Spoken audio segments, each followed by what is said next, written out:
June 12 అందరికి ఒక మరిచిపోలేని దుర్దినం. అది గుజరాత్లోని అహ్మదాబాద్ నుంచి లండన్కు బయలుదేరాల్సిన ఎయిర్ ఇండియా విమానం A171 క్రాష్ అవ్వడం జరిగింది. 1:39 ఫ్లైట్ 23వ రన్వే నుంచి టేక్ ఆఫ్ అవ్వడం జరిగింది.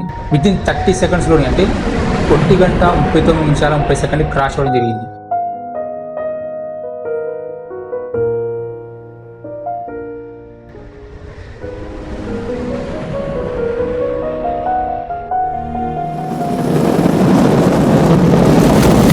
సో 1:39:18 మేడే కాల్ రావడం పైలట్స్ దగ్గర నుంచి.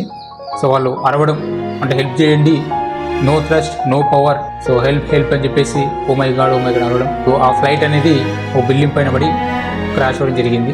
సో ఆ సర్దార్ వల్లభాయ్ పటేల్ ఎయిర్పోర్ట్కి ఆనుకున్నటువంటి మేఘ్రీ నగర్లో ఉన్నటువంటి BJ మెడికల్ కాలేజ్ క్రాష్ అవ్వడం జరిగింది. లండన్ చాలా దూరం ఉండడం వలన ఫ్లైట్లో ఫుల్గా 1,25,000 ఫ్యూయల్ని నింపడం జరిగింది అనమాట. ఎందుకంటే లాంగ్ డిస్టెన్స్ కాబట్టి, సింగిల్ స్టాప్ కాబట్టి ఆ ఫ్యూయల్ యొక్క ఇంపాక్ట్ అనేది గట్టిగా పడింది అనమాట. సో ఆ ఫ్లైట్ అనేది ఆ బిల్డింగ్ పైన క్రాష్ అవ్వడం తోటి 2 పీసెస్గా అయిపోవడం.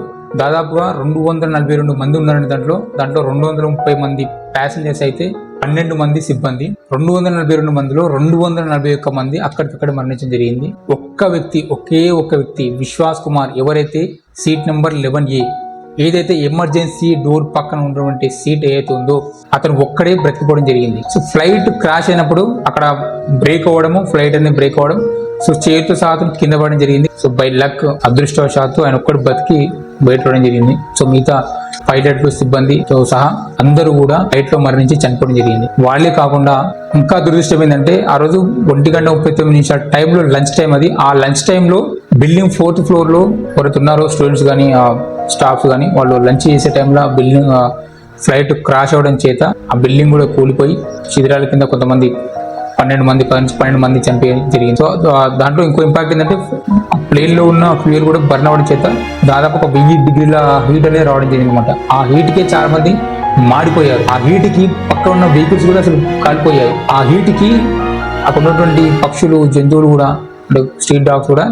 మొత్తం బూడిదైపోయాయి. అసలు కనీసం వాటి ఆనవాళ్ళు కూడా.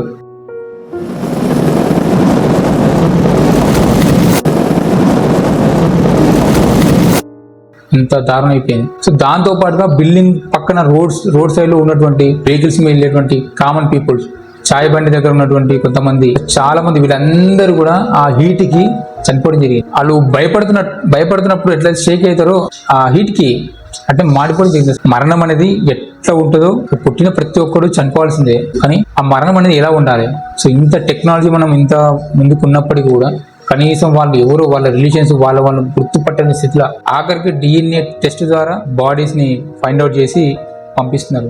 ఇంత టెక్నాలజీ డెవలప్మెంట్ దేనికోసం అసలు? యాక్చువల్గా బోయింగ్ విమానం అనేది అది అమెరికన్ ఏరోస్పేస్ సంబంధించిన కంపెనీ అది. సో 1916 నుంచి రైట్ నో ఇప్పటివరకు కూడా దాదాపు 1000కి పైగా ప్రమాదాలు జరిగాయి.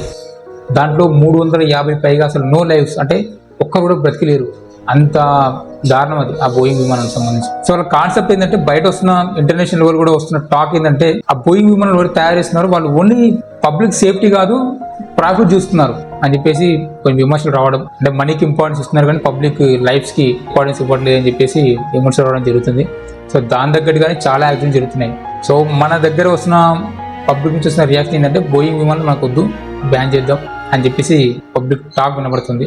ఆ ఫ్లైట్ క్రాష్ అవడానికి మెయిన్ రీజన్ ఏంటంటే, ఈ FADS వాళ్ళు ఇచ్చిన రిపోర్ట్ ఏంటంటే, FADS అంటే full authority digital engine control system. So వీళ్ళు ఇచ్చిన రిపోర్ట్ ఏంటంటే, ఆ ఫ్యూయల్ అయితే సప్లై ఉందో ఆ ఫ్యూయల్ సప్లై ఆగిపోవడం వల్ల ఇంజన్ ఆగిపోయింది. ఇంజన్ ఆగిపోవడం వల్ల పవర్ ప్రొడక్షన్ ఆగిపోయి ఫ్లైట్ క్రాష్ అని చెప్పేసి వీళ్ళు రిపోర్ట్ ఇవ్వడం జరిగింది ఫైనల్ గా అయితే. సో అంతకుముందుకు అయితే చాలా మంది ఏం చెప్పారంటే, ఆ పైలట్లు ఆ ఫ్లాప్స్ పని చేయకపోవడము, ల్యాండింగ్ గేర్ డౌన్ అవ్వడము, ఇట్లాంటి, ఎందుకంటే ఫ్లైట్ ఎగేటప్పుడు కనపడుతుంది కదా ఎట్లా యాంగిల్ ఉన్నది. సో దాన్ని చూసి చాలా మంది ఏం చేశారంటే విమర్శలు, లేదా అది అసలు పైలట్ కి నడపడానికి రాదని చెప్పేసి ఈ ఫ్లాప్స్ కూడా డౌన్ కాలేదు, అవి కూడా అప్లో ఉందంటే ల్యాండ్ అవ్వడానికి ఎట్లాంటి సెట్టింగ్స్ ఉండాలో ఆ సెట్టింగ్స్ ఉన్నాయి, అందుకని అది ఫ్లైట్ అనేది ఎగరలేకపోయింది పైకి అని చెప్పేసి కొంతమంది. 2 పైలట్లు, దాంట్లో ఒక పైలట్ కి 8200 గంటల అనుభవం ఉంది. ఇంకొంతమంది ఏంటంటే పక్షి ఇంజన్ లో పోవడం, దానివల్ల ఇంజన్ అయిపోయిందని, ఫస్ట్ ఉండే ఇంజన్ అవుతుందో ఆగిపోయింది అనుకుందాం ఫర్ ఎగ్జాంపుల్ గా, కానీ ఆటోమేటిక్ గా నెక్స్ట్ ఇంజన్ స్టార్ట్ అవుతుంది. ఎప్పుడు ఏ ఇంజన్కైనా దానికి కావాల్సిన ఫ్యూయల్ అనేది సప్లై ఉన్నప్పుడు ఖచ్చితంగా స్టార్ట్ అవుతుంది. కానీ ఇక్కడ ఏంటంటే ఫస్ట్ ఇంజన్ కానీ సెకండ్ ఇంజన్ కానీ ఫస్ట్ ఫ్యూయల్ కనెక్షన్ బ్రేక్ అయింది అక్కడ. అది ఎవరిది mistakes? Boeing company, American aerospace company. So actually ఈ ఫ్లైట్ 2014లో తీసుకోవడం జరిగింది. దాదాపు 11 సంవత్సరాలు మన దగ్గర నడిచింది. యాక్చువల్లీ ఆ ఫ్లైట్ యొక్క లైఫ్ టైం ఏంటంటే 30 years ఉంటుంది అన్నమాట. 30 years వరకు కూడా వాళ్ళదే బాధ్యత. తర్వాత వాళ్ళు రిన్యూ చేసుకుంటారు, మళ్ళీ తీసుకొని పార్ట్స్ చేస్తారు. లేదంటే ఇంకా మంచిగా ఉంటే దాన్ని కార్గో కింద పంపిస్తారు. కానీ అప్పటి వరకు ప్యాసింజర్కి యూజ్ చేసే ఫ్లైట్ అనేది 30 years వరకు వాళ్ళదే బాధ్యత. సో ఇక్కడ స్పష్టంగా కనబడేది ఏంటంటే technical fail, manufacturing defect. So దానికి కొంతమంది పైలట్ అని, కొంతమంది పక్షులని, ఇంకొంతమంది బిల్డింగ్స్ అంతా హైట్ ఉండడం అని చెప్పేసి చెప్పడం. 1 గంట 39 నిమిషాల 18 సెకండ్లకి మేడే కాల్ రావడం జరిగింది ఎయిర్ ట్రాఫిక్ కంట్రోల్కి, ఏడీసీ వాళ్ళకి. వాళ్ళు రియాక్ట్ అయ్యి వాట్ ఇస్ ద ఇష్యూ అని అడిగే లోపలనే వాళ్ళు mayday, no thrust, no power, help, oh my god అరుస్తున్నారు అంతే. క్రాష్. ఒకే ఒక వ్యక్తి, విశ్వాస్ కుమార్ అనే వ్యక్తి, ఆ ఎమర్జెన్సీ డోర్ దగ్గర ఉన్న వ్యక్తి అదృష్టం కొద్దీ ఎవరో బయటకు నూకేసినట్టుగా కింద పడిపోయింది గ్రౌండ్ మీద. సో ఆ ఫైర్ ఎఫెక్ట్కి లెఫ్ట్ హ్యాండ్ బర్న్ అవ్వడం జరిగింది. తీసుకొని హాస్పిటల్ కూడా అడ్మిట్ చేయించింది. మన ప్రధాని మోడీ గారు కూడా విజిట్ చేసి డీటెయిల్స్ రావడం కూడా జరిగింది. సో ఇప్పటివరకు అయితే సో ఇంత టెక్నాలజీ ఉన్నప్పటికీ కూడా ఇంత దారుణమైన క్రాష్ అనేది ఇప్పుడు ఏంటంటే జనాలు భయపడుతున్నారు ఫ్లైట్ ఎక్కాలంటే. బోయింగ్ హిస్టరీ అనేది అది తక్కువ హిస్టరీ కాదు. 1916 సంవత్సరంలో స్టార్ట్ చేసింది కంపెనీ అది. ఇప్పుడు ఏంటంటే అందరూ నుంచి వచ్చే డిమాండ్ ఏంటంటే ఒక బోయింగ్ విమానాన్ని బ్యాన్ చేయాలి. యాక్చువల్లీ ఏంటంటే ఇప్పుడు ప్రమాదాలు జరుగుతాయి. ప్రమాదం జరిగింది అంటే ఏమీ లేదు. ఇంటెన్షన్ కనుక ఎవరైనా ఆ ఫ్యూయల్ బ్రేక్అవుట్ చేస్తే ఏదైనా యాక్షన్ తీసుకోవచ్చు. ఇప్పుడు ఎట్లుందంటే ఒకవేళ తయారు చేసే కంపెనీ కనుక మిస్టేక్స్ అయితే ఇట్ ఈస్ అన్ యాక్సిడెంట్ అంతే.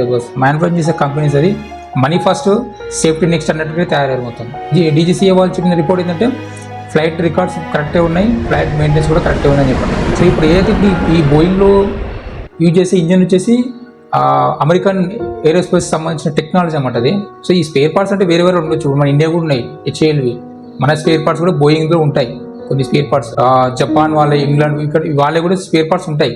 కానీ మెయిన్ టెక్నాలజీ వచ్చేసి బోయింగ్ కంపెనీది. ఏదో ఫస్ట్ టైం అయితే కాదు, ఇంతకుముందు కూడా 1988లో అనుకుంటా ఈ తజికిస్తాన్ సంబంధించిన ఫ్లైట్ మన ఇండియాకి వచ్చేటప్పుడు ఢిల్లీలో ల్యాండ్ అయినప్పుడు కూడా అదే బోయింగ్ విమానం 757, 737 అనుకుంటా క్రాష్ అవ్వడం జరిగింది. అప్పుడు కూడా ఆ యొక్క టైంలో 343 మంది మరణించడం జరిగింది. సో దాని తర్వాత అతిపెద్దది ఇది సెకండ్. సో చనిపోయిన వాళ్ళందరికీ వాళ్ళ ఆత్మకి శాంతి చేకూర్చాలని కోరుకుందాం. సో ఇట్లాంటి యాక్సిడెంట్ మళ్ళీ ఇట్లాంటి సిచ్యువేషన్ మళ్ళీ రావద్దని కోరుకుందాం. సో భయపడాల్సింది ఏం లేదు, అది చెప్పలేము అదృష్టం. ఇక అట్లని చెప్పేసి రోడ్ మీకు వెళ్తే యాక్సిడెంట్ అని చెప్పేసి రోడ్ ఎక్కడ మానేసలేం కదా, నడుస్తూనే ఉంటుంది. కాకపోతే ఏంటంటే సాధ్యమైనంత వరకు ఇట్లాంటి ఫైండ్ అవుట్ చేసుకొని దాన్ని సర్చ్ చేసుకోవడమే, ఇంకా వేరే ఆప్షన్ లేదు. సో ఇదండి ఇలాంటి video. Thank you for watching. జై హింద్.